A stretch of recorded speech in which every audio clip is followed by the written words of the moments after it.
Hi കൂട്ടുകാരെ, കുട്ടി മലയാളത്തിലേക്ക് എല്ലാവർക്കും സ്വാഗതം.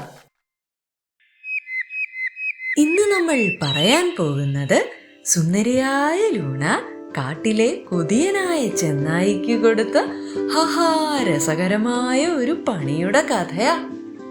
കഥ കേട്ടാലോ? കേക്ക്, മുട്ട, പാല്. അയ്യോ, കൊതി വരുന്നേ. പണ്ട് പണ്ട് മനോഹരമായ പൂക്കൾ നിറഞ്ഞ ഒരു ഗ്രാമത്തിൽ സുന്ദരിയായ ഒരു പെൺകുട്ടി താമസിച്ചിരുന്നു. പേര് ലൂണ.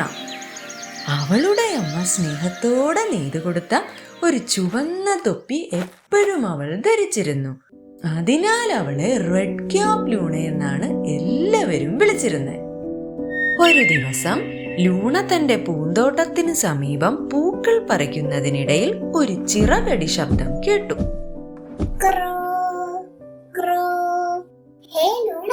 നിനക്കൊരു കത്തുണ്ട്. ഇതെനിക്ക് തന്നെയാണോ കാക്കച്ചേട്ടാ? പ്രിയപ്പെട്ട ആരിൽ നിന്നോ നല്ല ചോക്ലേറ്റിന്റെ മണമുണ്ട്. ആകാംക്ഷയോടെ അവൾ ആ കത്ത് പൊട്ടിച്ചു വായിച്ചു. ഇതെന്റെ മുത്തശ്ശിയുടെ കത്താ. പ്രിയപ്പെട്ട ലൂണ, എനിക്ക് നിന്നെ കാണാൻ കൊതിയാവുന്നു. നീ ഞായറാഴ്ച വരാമോ? സ്നേഹപൂർവം, മുത്തശ്ശി. എനിക്ക് പോണമെന്നുണ്ട്, പക്ഷേ മുത്തശ്ശിക്ക് കൊടുക്കാൻ എന്റെ കയ്യിൽ ഒന്നുമില്ല.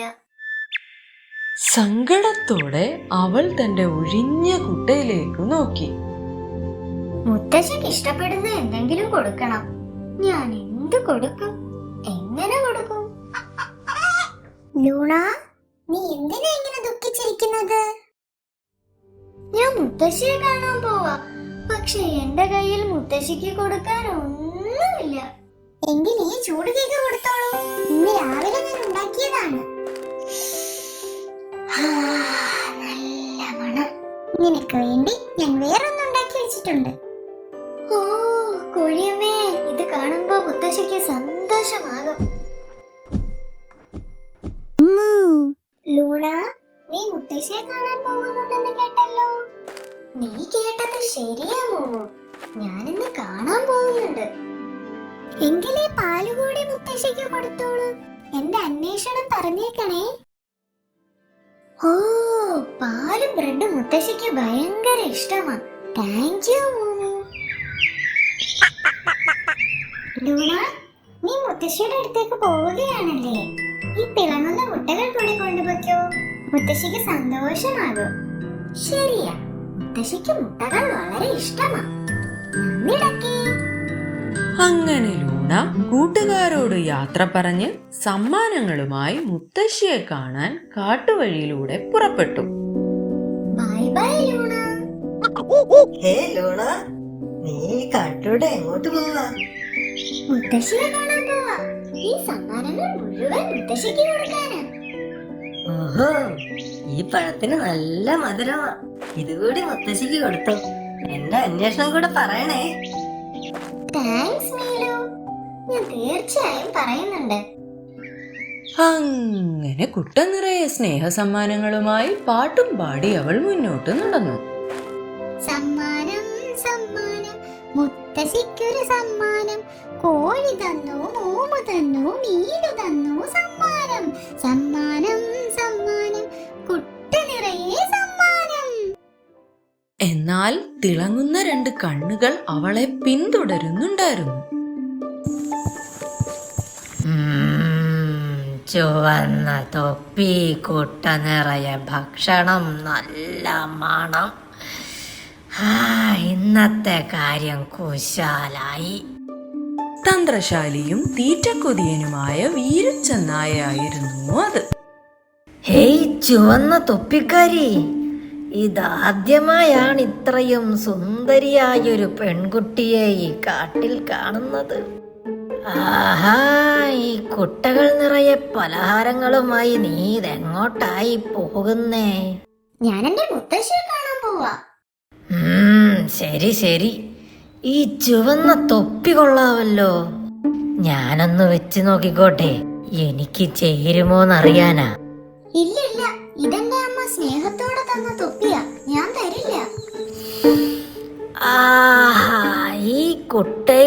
നല്ല ചൂട് ബ്രെഡിന്റെയും മുട്ടയുടെയും പാലിന്റെയും ഒക്കെ മണം വരുന്നുണ്ടല്ലോ.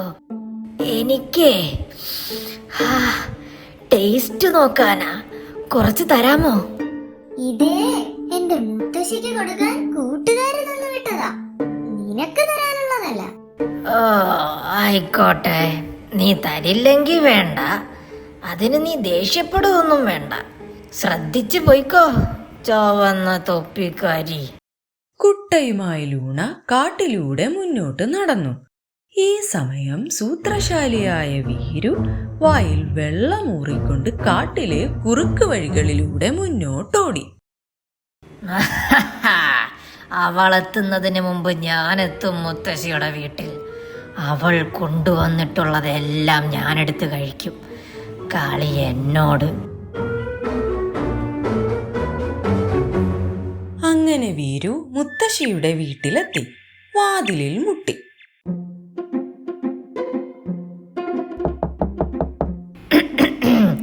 മുത്തശ്ശി, ഇത് ഞാനാ, ലൂണ.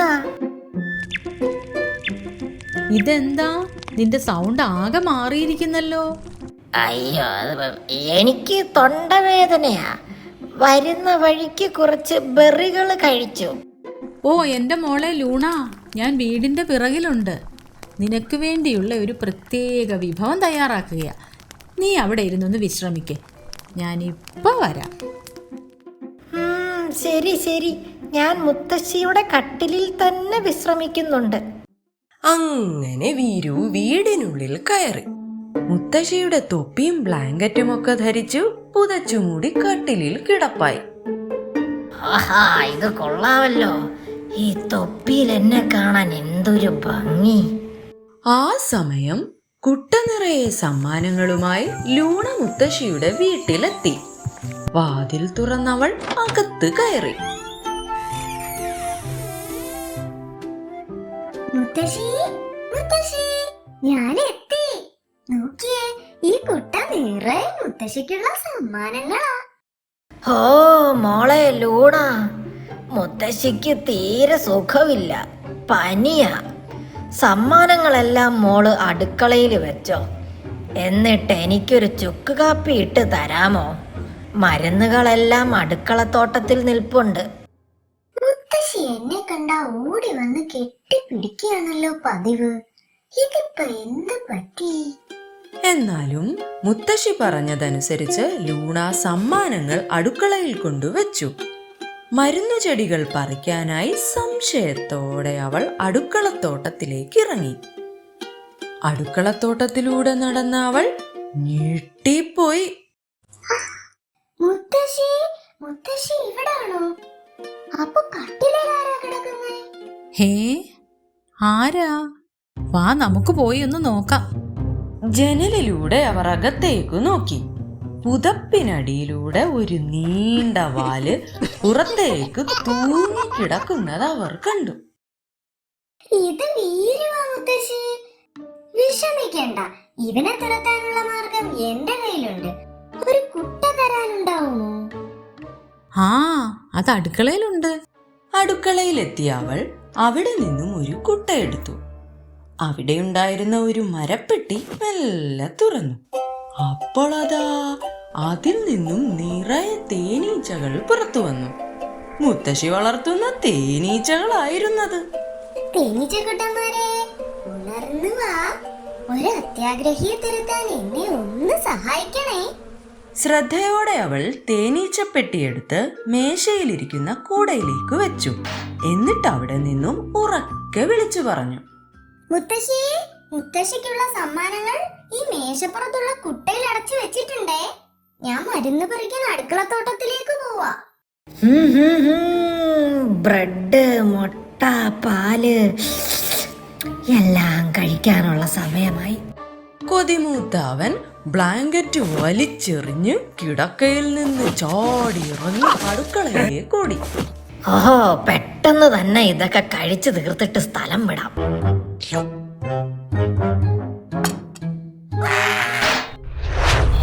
അയ്യോ തേനീച്ച, അയ്യോ അയ്യോ ഓടി വരണേ, രക്ഷിക്കണേ തേനീച്ച, അയ്യോ എന്റെ വാലി കുത്തുന്നേ, കണ്ണി കുത്തി, അയ്യോ ആരെങ്കിലും ഓടി വരണേ, രക്ഷിക്കണേ രക്ഷിക്കണേ തേനീച്ച, അയ്യോ. കൊത്തുകൊണ്ട് അവൻ മുൻവാതിലിലൂടെ ഇറങ്ങി ഹഹാ ഓടടാ ഓട്ട. ലൂണയും മുത്തശ്ശിയും ഇതെല്ലാം കണ്ടുകൊണ്ട് ചിരിച്ചുകൊണ്ട് അവിടെ നിൽക്കുന്നുണ്ടായിരുന്നു. മുത്തശ്ശി, വീരുവിന് നല്ല പണി തന്നെ കിട്ടി. ഓ എന്റെ ലൂണ, നീ ഒരു ബുദ്ധിശാലിയും ധൈര്യവതിയും തന്നെയാ. ഈ കഥയുടെ ഗുണപാഠം എന്തെന്നോ?